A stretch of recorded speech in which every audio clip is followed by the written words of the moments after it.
Halo sobat, selamat datang kembali di channel kami NKRI. Berita terhangat, berita terupdate di hari ini. Like, komen, dan subscribe-nya. Mantap! Yusril sebut Jokowi sebaiknya tunjuk pengacara dan hadapi gugatan ijazah palsu di pengadilan. Jakarta, Kompas.com. Pakar hukum tata negara Yusril Ihza Mahendra berpandangan, Presiden Joko Widodo, Jokowi, sebaiknya menghadapi gugatan terkait ijazah palsu di pengadilan dan mempersilakan majelis hakim untuk memeriksa dan memutuskan gugatan tersebut. Alangkah baiknya juga, jika Presiden Jokowi mengatakan kepada publik, misalnya, saya tahu ada yang menggugat saya ke pengadilan dan menuduh ijazah saya palsu. Saya telah menunjuk pengacara untuk mewakili saya di pengadilan, kata Yusril dalam keterangan tertulis, Minggu, 30 Oktober 2022.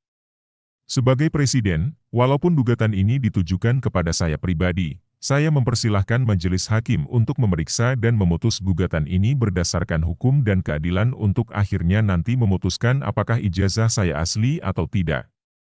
Mari kita tunggu putusan pengadilan, ujarnya lagi. Menurut Yusril, jika Jokowi mengeluarkan pernyataan tersebut, maka orang akan menghormati dan menganggapnya sebagai seorang negarawan sejati. Sementara itu, Yusril menyayangkan penahanan terhadap penggugat ijazah Jokowi, Bambang Trimulyono, atas dugaan pencemaran agama. Sebab penahanan itu lantas dijadikan alasan untuk mencabut gugatan karena Bambang Trimulyono mengaku sulit mengumpulkan bukti-bukti untuk dibawa ke persidangan dengan kondisi berada dalam tahanan. Semestinya polisi tidak usah menahan BTM, Bambang, ketika dia sedang mengajukan gugatan, ijazah palsu Jokowi, ke pengadilan. Biarkan persidangan berlangsung dan kita nanti putusan pengadilan apakah ijazah Jokowi palsu atau tidak, kata Yusril. Yusril mengatakan, hukum sesungguhnya adalah mekanisme untuk menyelesaikan konflik secara adil, damai, dan bermartabat. Kita tidak perlu berkelahi di jalanan atau saling serang menyerang di media sosial tanpa kesudahan. Bawa persoalan itu ke pengadilan dan biarkan hakim memberikan putusan yang adil, ujar Yusril. Sebelumnya, penggugat ijazah Presiden Jokowi, yakni Bambang Trimulyono akhirnya mencabut gugatannya tersebut.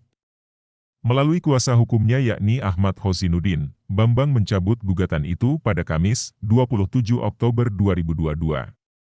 Ahmad Hosinuddin merasa kesulitan menyiapkan pembuktian lantaran kliennya kini ditahan dan berstatus tersangka.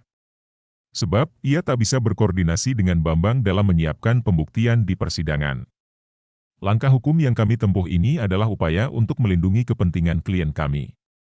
Kalau perkara tidak dicabut, perkara akan kalah di persidangan maka klien kami akan kehilangan hak hukum, ujar Hosinuddin.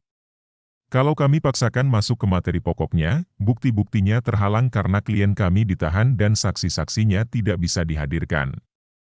Karena yang punya akses ini adalah klien kami, tentu akan merugikan kepentingan hukum klien kami, katanya lagi. Tim kuasa hukum Bambang telah menyerahkan surat pencabutan dengan klasifikasi perkara perbuatan melawan hukum itu ke Pengadilan Negeri, PN, Jakarta Pusat pada Kamis lalu. Menurut Hosinuddin, PN Jakarta Pusat telah menerima surat pencabutan perkara itu.